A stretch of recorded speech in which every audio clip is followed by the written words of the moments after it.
నమస్తే, welcome to our channel. నేను సౌజన్య. ప్రధాని మోదీ అలాగే చంద్రబాబు కలిసి ఒక కుట్ర పన్నారు. ఆ కుట్రలో భాగంగానే ఈసారి ఎన్నికలు కూడా జరిగాయని చెప్పేసి అని వైసీపీ నాయకులు ఒక ఆయన కామెంట్స్ చేయడం జరిగింది. దీన్ని ఏ విధంగా అర్థం చేసుకోవాలి ఏంటి? ఈ అంశానికి సంబంధించి మనతో మాట్లాడడానికి, వారి విశ్లేషణని మనతో పంచుకోవడానికి ఈరోజు మనతో పాటు ఉన్నారు సీనియర్ జర్నలిస్ట్ దుర్గా కుమార్ గారు ఉన్నారు. వారితో మాట్లాడదాం. నమస్తే అండి. నమస్కారం మా సౌజన్య, మన వీక్షకులు కూడా నమస్కారం. అంటే వైసీపీ నేత ఒక ఆయన చాలా బర్స్ట్ అవుట్ అయిపోయారు పాపం ఎలక్షన్స్ అయిన తర్వాత.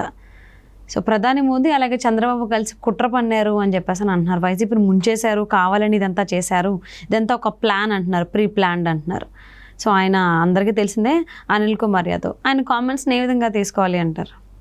ఇప్పుడు ఎన్నికల్లో హింస ప్రోద్బలం చేసిందే వైఎస్ఆర్సీపీ అనేది కేంద్ర ఎన్నికల సంఘం దృష్టికి కూడా వెళ్ళింది.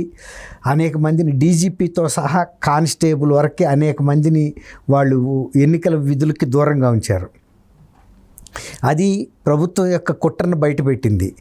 దాంతో కేంద్ర ఎన్నికల సంఘమే డైరెక్ట్గా ప్రత్యేక పరిశీలకులను కూడా నియమించింది. మరీ ముఖ్యంగా పల్నాడులో ఇప్పుడు కాదు, ఎన్నికలకు ముందు నుంచి కూడా విజయవాడ నుంచి మాచర్ల మున్సిపల్ ఎలక్షన్లకి జరుగుతున్నప్పుడు బొండా ఉమా వాళ్ళంతా కూడా ఇక్కడి నుంచి కార్లు వేసుకెళ్తే ఆ కార్లని నడి రోడ్డు మీద ఇష్టానుసారం దౌర్జన్యం చేసి పెద్ద పెద్ద మొద్దులు తీసుకొచ్చి బండరాళ్లతోనూ గ్రానైట్ రాళ్లతో కొట్టి వాళ్ళకి ప్రాణహాని కల్పించిన అంత పరిస్థితి జరిగింది మాచర్లలో. అసలు పల్నాడులో అనేక మంది తెలుగుదేశం వాళ్ళ మీద దాడులు జరిగినాయి. ఒకతను అతను గొంతు కూడా కోసారు. చంద్రబాబు నాయుడు జగన్మోహన్ రెడ్డికి జై అని చెప్పమన్నారు. ఒక తెలుగుదేశం కార్యకర్తనే, అతనే చెప్పను చంద్రబాబు జై అంటే అతన్ని చంద్రయ్య యాదవ్, అతను గొంతు కూడా కోసేశారు నడి రోడ్డు మీద. అలాంటి అరాచకం సృష్టించి అప్పుడు ప్రధాని సభ చిలకలూరుపేటలో జరిగింది కదమ్మా, ప్రజాగళం సభ. ఆ సభలో ఒక పల్నాడు ఎస్పీ గారిని కూడా ఎన్నికల విధుల నుంచి దూరంగా ఉంచారు. ఆయన సరైన భద్రతా ఏర్పాట్లలో నిర్లక్ష్యం వహించాడని. తర్వాత మళ్ళీ అక్కడ రాజకీయ హత్యలు జరుగుతున్నప్పుడు రాష్ట్ర ఎన్నికల సంఘం ఆయన పిలిపించింది. ఇలా రాజకీయ హత్యలు జరుగుతుంటే ఎస్పీగా ఉండి మీరు ఏం చేస్తున్నారని. ఆ తర్వాత ఇన్ని షోకాజ్ నోటీసులు ఇచ్చిన తర్వాత ఆయన అక్కడి నుంచి తప్పించారు. జస్ట్ బిఫోర్ ఎలక్షన్స్ కూడా ఒక ఇద్దరు సిఐల్ని ఒక ఎస్ఐని కూడా విధుల నుంచి తొలగించారు. కారంపూడి ఎస్ఐ చిన్నమల్లయ్య అనే వ్యక్తి కారంపూడిలో కొంతమంది రైతులు ఒక దుకాణం ముందు కూర్చుని మాట్లాడుకుంటుంటే వాళ్ళు తెలుగుదేశం కార్యకర్తలన్న ఉద్దేశం మీద ఆయన వాళ్ళకి రివాల్వర్ పెట్టి, సినిమాల్లో లాగా బెదిరించి తలకి రివాల్వర్ పెట్టి కారంపూడి పోలీస్ స్టేషన్కి తీసుకెళ్ళి నానా చిత్రహింసలు పెట్టి వాళ్ళని భయాందోళనకు గురి చేశాడు. ఇవన్నీ కూడా రికార్డ్ అయినాయి. ఇప్పుడు వాళ్ళే ఇంత ఇది ఎట్లా ఉందంటే దొంగ అని అరిచినట్టుగా ఉంది. అట్లాగే మొగుడిని కొట్టి మోగసాలకు ఎక్కారనేది ఒక పూర్వకాల సామెత ఉంది. ఆమె మొగుడిని కొట్టింది, మొగుడు వెళ్ళాలి రాజుగారి దర్బార్కి వెళ్ళి ఫిర్యాదు చేయటానికి. మోగసాలంటే కోర్టు అని ఆ రోజుల్లో. మళ్ళీ ఎదురు ఆమె వెళ్ళింది భర్త మీద. ఇప్పుడు అట్లా ఉంది.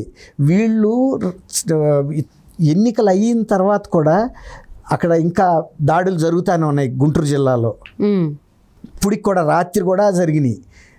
2 గంటల పాటు ఒక కౌన్సిలర్ ఇంటి మీద అటాక్ చేసి వాళ్ళ కుటుంబ సభ్యులు ఫర్నిచర్ని కుటుంబ సభ్యుల్ని ఒక మహిళల చీర కూడా లాగి చింపేశారు. ఇలాంటి పరిస్థితి ఉంది. తర్వాత వాళ్ళ ఎమ్మెల్యే ఒక ఆయన ఓటర్ని పట్టుకుని కొట్టాడు.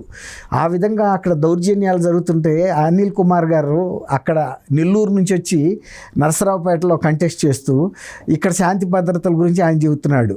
ఇప్పుడు ఆయన ఇక్కడికి వచ్చిందే ఇలాంటి అరాచకం సృష్టిస్తాను, కానీ నరసరావుపేట లోక్సభ నియోజకవర్గ ప్రజలందరూ భయపడతానే ఉన్నారు. ఇతను వచ్చాడు అంటే నెల్లూరులో అరాచకం మళ్ళీ ఇక్కడ కూడా వస్తుందని. అంతకుముందు ఇక్కడ ఉంటే ఫ్యాక్షన్ ఉంటే ఊళ్ళల్లో ఏదన్నా ఉంది, కానీ ఈ విధంగా స్పొరాడిక్ ఇన్సిడెంట్స్ అనేది జరగల. విడివిడిగా జరగటం అనేది ఏదైనా గ్రామాల మధ్యలో జరిగినాయి. దాంతో ఎస్పీలు, గుంటూరు ఐజీని కూడా అంతకన్నా చాలా ఎన్నికల ముందే అప్పుడే సస్పెండ్ చేశారు. ప్రధానమంత్రి గారు మీటింగ్ అప్పుడు మీరు గుర్తుందో లేదో, అవును చేశారు. అంత శ్రద్ధ పట్టి చేయాల్సి వచ్చింది. పల్నాడు జిల్లా శాంతి భద్రతలు అనేవి వీళ్ళు ఇష్టానుసారంగా చేస్తున్నారు, వైఎస్ఆర్సీపీ వాళ్ళ అధికారాన్ని దుర్వినియోగం చేస్తున్నారు అనేది గగ్గోలు పుట్టింది. అలాంటప్పుడు ఇవాళ ఈయనొచ్చి వీళ్ళని ట్రాన్స్ఫర్ చేయటంలో తెలుగుదేశం పాత్ర ఉందని అంటున్నాడు. తెలుగుదేశం ప్రతిపక్షంలో ఉంది, తెలుగుదేశం అధికారంలో లేదు, తెలుగుదేశం ఏం చేయలేదు. ఏదైనా కేంద్ర ఎన్నికల సంఘం చేయగలుగుతాయి. ఈ ఎన్నికల నిర్వహణ కూడా రాష్ట్ర ప్రభుత్వం చేయట్లేదు, అలాగని ప్రతిపక్షం వీళ్ళు చంద్రబాబు నాయుడు గారు చేయట్లేదు. ఆ ఎన్నికలు స్వేచ్ఛగా స్వతంత్రంగా జరగాలి, ప్రశాంతంగా జరగాలి, ప్రజలు వాళ్ళ ఇష్టానుసారంగా పాల్గొని వాళ్ళ అభిష్టం మేరకి ఎన్నుకోవాలి ప్రభుత్వాలని. అలాంటి వాతావరణం కల్పించాల్సిన బాధ్యత ఈ కేంద్ర ఎన్నికల సంఘం మీద ఉంది. అలాంటప్పుడు కొంతమంది పోలీస్ అధికారులు వీళ్ళతో అధికార పార్టీతో కుమ్మక్కయ్యి వాళ్ళతో అంటకాగుతున్నారని, ఇలాంటి తెలుగుదేశం వాళ్ళ మీద దాడులు జరిగిన, హత్యలు జరిగిన, దొమ్మీలు జరిగిన, గృహదహనాలు కూడా జరిగినాయి. అక్కడ వాహనాలను కాల్చేశారు. ఇన్ని నేరాలని ఆయన కప్పిపెట్టుకుని ఇవాళ పోలీస్ అధికారులని మార్చారని బాధపడుతున్నాడు. పోలీస్ అధికారులు మార్చింది కేంద్ర ఎన్నికల సంఘం. ఈ కేంద్ర ఎన్నికల సంఘం మరి అంత మాత్రం కూడా లేకపోతే నిన్న తెనాలిలో ఒక వ్యక్తి మీద అధికార పార్టీ ఎమ్మెల్యేకి సంబంధించిన వ్యక్తులు మూకుమ్మడిగా దాడి చేస్తే కనీసం పోలింగ్ బూత్లో ఉన్న పోలీసులైనా వచ్చి కాపాడగలిగారా? అతను ఎంత దాడికి గురయ్యాడు.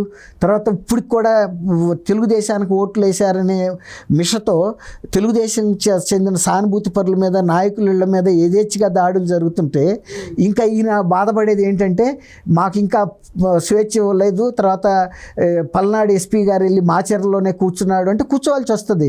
ఎక్కడైతే దౌర్జన్యాలు జరుగుతున్నాయో, ఎక్కడ హత్యలకు ప్రాణం చేస్తున్నారో, ఎక్కడ శాంతి భద్రతలకు భగ్నం కలుగుతుందో అక్కడికి వెళ్ళి ఎస్పీ కూర్చోవాలి, లేకపోతే ఆయన ఉద్యోగం పోద్ది. కాబట్టి అట్లాగే డిఎస్పీ నిన్నల్లా ఫోన్ చేస్తే ఎత్తలేదని చెబుతున్నాడు. వాళ్ళు ఒక డ్యూటీ మీద నిమగ్నం అయి ఉన్నప్పుడు వాళ్ళ పని వాళ్ళు చేయాలి కదా. అప్పుడప్పుడు కలెక్టర్ గారు మాత్రం స్పందించాడని చెబుతున్నారు. ఇప్పుడు నిన్న తెనాలి ఎమ్మెల్యే వెళ్ళి ఎగ్జిట్ ద్వారా రాంగ్ రూట్లో వెళ్ళి ఓటేయడానికి ప్రయత్నించి ఆయన ఏం చెప్పాడు, నేను ఎమ్మెల్యేను కాబట్టి జిల్లా నా నియోజకవర్గంలో ఇతర కేంద్రాలకు కూడా తిరగాలి కాబట్టి ఎమ్మెల్యేలకు ఆ వెసులుబాటు ఎక్కడైనా తీసుకుంటాము, అధికారికంగా ఉండాలేకపోయినా అని. అట్లాగే ఇప్పుడు పోలీస్ అధికారులు ఎక్కడైతే శాంతి భద్రతలకు భగ్నం కలుగుతుంది అనుకున్నారో ఆ ప్రాంతాల్లో వెళ్ళి ఉండి పర్యవేక్షించాల్సిన అవసరం ఉంది. లేకపోతే హత్యలు జరుగుతాయి, గృహదహనాలు, తర్వాత వెహికల్స్ మీద దాడులు ఏదైనా చేస్తున్నారు. ఇప్పుడు ఆయన బాధపడటం అనేది చాలా విచిత్రంగా అనిపిస్తుంది. మొత్తం ఎక్కడ దాడులు జరిగినా కూడా అధికార పార్టీ వాళ్ళే చేశారు తప్ప తెలుగుదేశం వాళ్ళు చేయలేరు. తెలుగుదేశానికి అధికారం పోలీసు యంత్రాంగం వీళ్ళ చేతిలో లేదు కదా. వీళ్ళ చేతిలో నిన్నట్రాక డీజీపీ, ఆయన జిల్లా, ముఖ్యమంత్రి గారి జిల్లా, ముఖ్యమంత్రి సామాజిక వర్గం, అట్లా వీళ్ళందరూ కూడా మొన్న మధ్య చాలామంది పోలీసు అధికారులని విధుల నుంచి తప్పించిన వాళ్ళంతా కూడా ఒకే సామాజిక వర్గం వాళ్ళు. రెడ్డి అని ఉన్నాయి ఎవరి పేరు చూసినా. అంటే వీళ్ళు ఒక వ్యూహం ప్రకారం మోహరించున్నారు. రేపు ఎన్నికల్లో అక్రమాలు చేయడానికి సహకరిస్తే వీళ్ళు ఈ ఎన్నికల్లో గెలవాలని. అది కొంత డిస్టర్బ్ అయింది, పూర్తిగా కూడా డిస్టర్బ్ అవ్వాల. కొంతమందినే మార్చగలిగింది కేంద్ర ఎన్నికల సంఘం. ఇప్పుడు మన అన్నంలో పూర్తిగా ఇసుకున్నప్పుడు కొంత ఏరగలుగుతాం కానీ పూర్తిగా ఎవడో ఏరలేడు. అందులో టైం లేకపోవటం వలన కేంద్ర ఎన్నికల సంఘం ఉండాలతోనే ఎన్నికలు జరపమని చెప్పింది, ప్రత్యేక పరిశీలకులను పెట్టింది. అలాగే కేంద్ర బలగాలు కూడా ఉంటాయి కాబట్టి వాళ్ళని కూడా అలర్ట్గా ఉంచారు. ఈయన బాధల్లా ఏంటంటే మేము అనుకున్న వ్యూహాలు అమలు జరిగి మా దొంగ ఓట్లు వేయలేకపోయాం, పోలింగ్ కేంద్రాలని క్యాప్చర్ చేయలేకపోయాం, రిగ్గింగ్ చేయలేకపోయాం, అనుకున్న వాళ్ళందరి మీద దాడి చేయలేకపోయాం అన్న బాధ కనపడుతుంది తప్ప ఆయనకి కేంద్ర ఎన్నికల సంఘం తన డ్యూటీ తను చేసిందని అంటలా. దీనికి మోడీ గారిని కూడా తీసుకొస్తున్నాడు. చంద్రబాబు గారు వీళ్ళ మైత్రి బంధం వల్లనే ఇవన్నీ జరిగినాయి అని. మోడీ గారికి ఇంతకన్నా ఇది లేదా? ఆ రోజున ఆయన ప్రధానమంత్రి అయ్యుండి ఆ లైట్లు ఎక్కిన స్టాండ్ మీదకి ఎక్కుతుంటే కూడా బాబు దిగండ్రా షాక్ కొడుతుందని చెప్పాడు. పోలీసు అధికారులు చెప్పలా, పోలీసులు ఎవరు చెప్పలా. అసలు అక్కడ లేరు కదా ప్రెజెన్స్ లో, ఆ సభ ప్రాంగణంలోనే లేరు, వేరే ఎక్కడో. నిన్న అతను అంత మూకుమ్మడిగా దాడి చేసి కొడుతుంటే కూడా పోలీసులు లేరు. ఈయన ఏమంటున్నాడంటే తెలుగుదేశం బాగా ఉన్న బలంగా ఉన్న సాటేమో పోలీసుల్ని పెట్టారు, బలంగా ఉన్న కేంద్రాల్లో పెట్టకపోకుండా తెలుగుదేశం వాళ్ళు అడ్వాంటేజ్ పొందారని ఆయన చెబుతున్నాడు. అది ఎప్పుడు జరగదు. అట్లా జరిగితే పోలీస్ అధికారులు అక్కడ ఉండరు. ప్రతి ఊళ్ళో ఆ జనాభాని బట్టి, ఓటర్లను బట్టి, ఈ పోలింగ్ బూతులను బట్టి ఎంతమంది కానిస్టేబుల్ని పెట్టాలి, ఎంతమంది ఆర్మడ్ కానిస్టేబుల్స్ పెట్టాలి, ఎంతమంది ఎస్ఐలు ఉండాలి అనేది ఒక ఎన్నికల కమిషన్ చూసింది కదా, లిస్ట్ అవుట్ కూడా చేసింది ఎక్కడెక్కడ ఏపీలో ఏవి సెన్సిటివ్ ఏరియాస్ ఉన్నాయి ఏంటి మాన్యువల్ ఉంటుంది. తర్వాత ప్రాబ్లమాటిక్, ఇప్పుడు ఈయనకి తెలియదేమో, నెల్లూరు నుంచి వచ్చాడు, పల్నాడు ఎప్పుడు ప్రాబ్లమాటిక్ ప్లేసే, లాండ్ ఆర్డర్. సో దాని తగ్గట్టుగానే అక్కడ కంప్లీట్ గా సర్వైలెన్స్ లో జరుగుతామని కూడా నిర్ణయం ముందు నుంచి చెబుతున్నారు, పల్నాడు సర్వైలెన్స్ ఎక్కువ ఉంటుంది అని. ముందే చెప్పారు. లిస్ట్ అవుట్ కూడా బయటకి రిలీజ్ చేయడం జరిగింది. సో మరి అప్పుడు కాకుండా ఇప్పుడు ఓటింగ్ ఎక్కువ జరిగిందని చెప్పి ఈయన భయంతో మాట్లాడతారేమో. వీళ్ళు అనుకున్నంత ఇప్పుడు చేసిన దానికి తృప్తిగా లేదు, దౌర్జన్యాలు ఇంకా చేయనివ్వలేదు అన్నది బాధ కనపడుతుంది. సో ఆయన మాటలు చాలా బాధ కనిపిస్తుంది, గెలవలేకపోతున్నాం అని తెలుస్తుందండి. సో చూద్దాం ఏం జరుగుతుంది అనేది. Thank you so much Durga.